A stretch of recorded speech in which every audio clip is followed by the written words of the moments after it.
you so much for joining me today here at Talk to the Hand Reviews. I'm Bo the Reviews Lady. And what I want to share with you today is why I don't say unisex.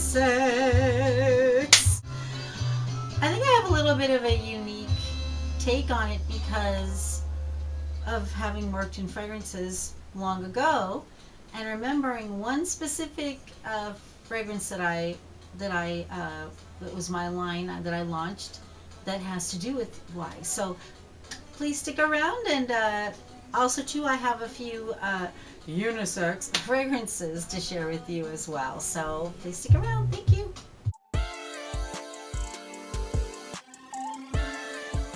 Okay, so you want to know why I don't want to say unisex? I want to tell you. Okay.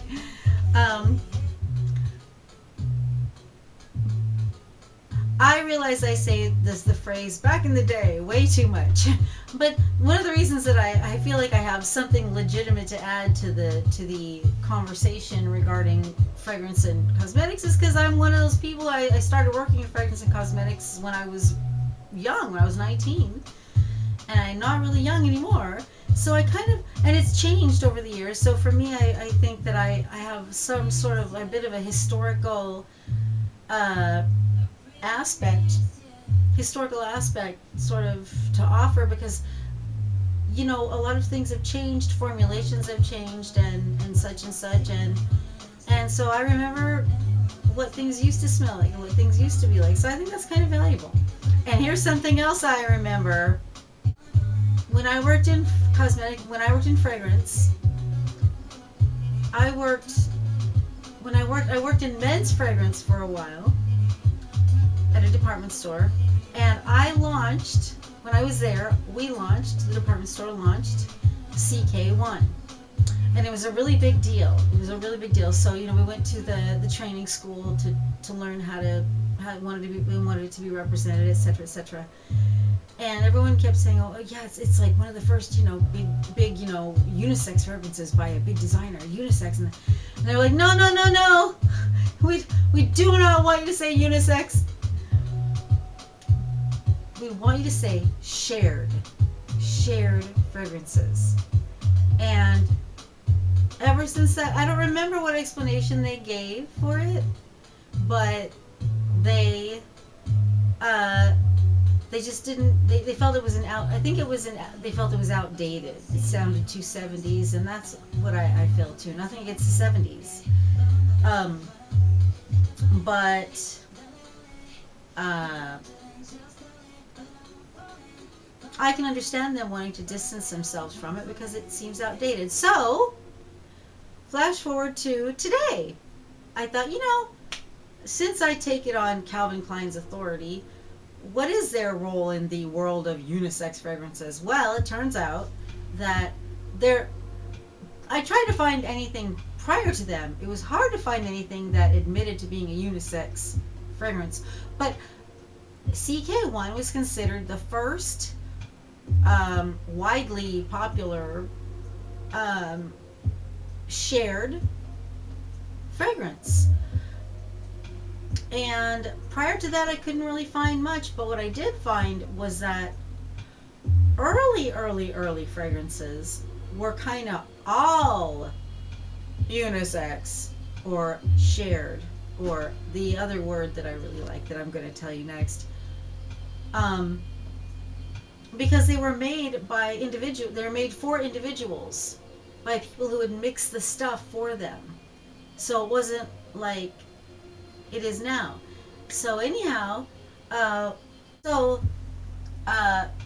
fast forward back to today, I wanted to find out, well, if Calvin Klein is the authority on, unisex, modern day unisex shared stuff, and they said back in the day, they told me, no, we don't want you people to call it unisex, we want you to call it, in a nice way, we want you to call it shared. What do they say now? Do they still say that? So I went to their website, and now what they call it is genderless fragrances. And I think that's a really great way to say it. I don't like the word unisex, to be honest with you. I don't think there's anything wrong with it. It doesn't represent to me, and plus two, I'm for like self, whatever you identify with. You're straight, you're gay, you're transgender, whatever you are. You know, you be yourself. That's what I'm for.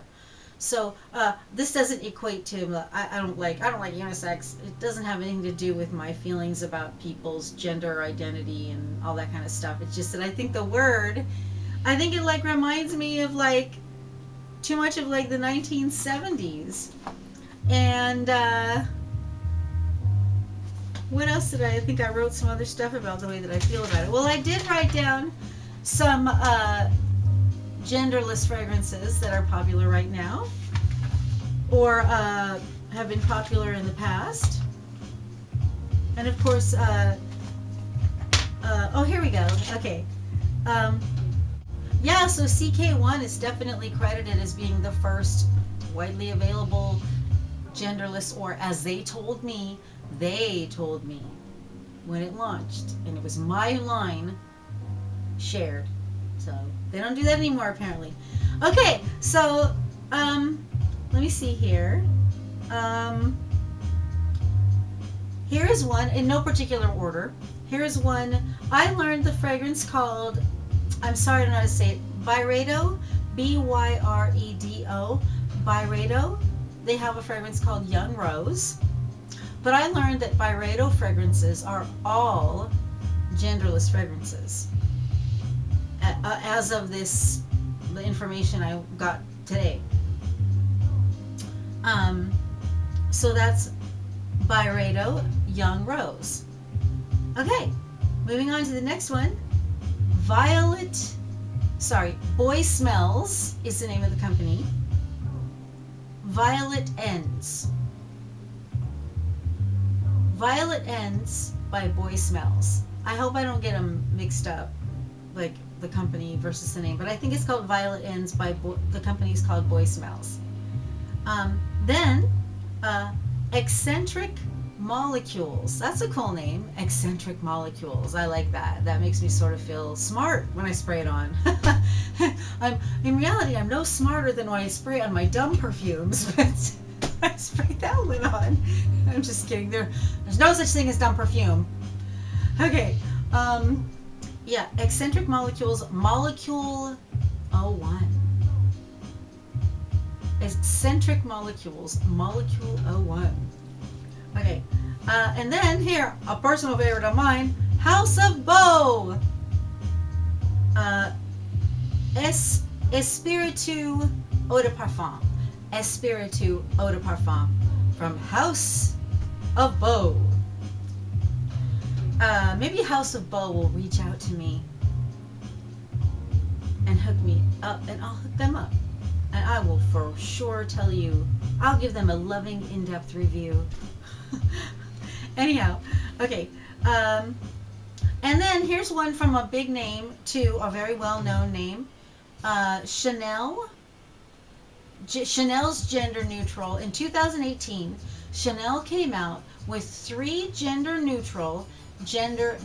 That's another term. Gender neutral, I like that. Genderless, gender neutral. And they were based on locales. They were inspired by travel. And that was 2018. So there was Deauville, Venice, and Biarritz from Chanel in 2018. 3 gender-neutral fragrances: Deauville, Venice, and Biarritz.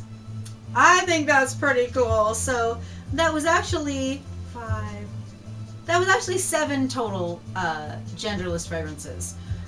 But I have one extra, which is kind of interesting. So I tried to do a little bit more research. It's like, no, isn't there one from long ago? Come on now, there must be. But I couldn't find it, and it must be out there. If you know of it, feel free to mention it. Write it down below. Mention it down below. Don't you know? What did come up, which was interesting, was a fragrance that I never ever thought of as a genderless fragrance or a unisex fragrance. Alyssa Ashley Musk. Sorry, it's called Musk by Alyssa Ashley. And it's been around forever. It's one of those really like affordable, well-priced fragrances. It's just a really nice light musk. I've had a few bottles of it. I've worn it when I was younger. I don't wear it now, but it's one of those things that's just a nice, if you want a musk fragrance, it is a nice light musk. It is not overpowering. It's not strong. I wouldn't say, but it never occurred to me before that it would be considered genderless. And I never noticed on the bottle, there's the little male, you know, the circle with the arrow and then the circle with the cross, meaning both male and female. There's the little symbols of both of those on there. What does that say to you? It says to me, this fragrance is friendly to either gender. Oh, my tag was up all this time. I hope you couldn't see it. How embarrassing. Anyways, so maybe it is a genderless fragrance. I've never realized that. It never occurred to me that it could be a genderless fragrance, but now that I notice, now looking back, I think, you know what? It could be one of those fragrances that either a man or a woman could wear. And you know what it reminds me of now that I'm thinking of it?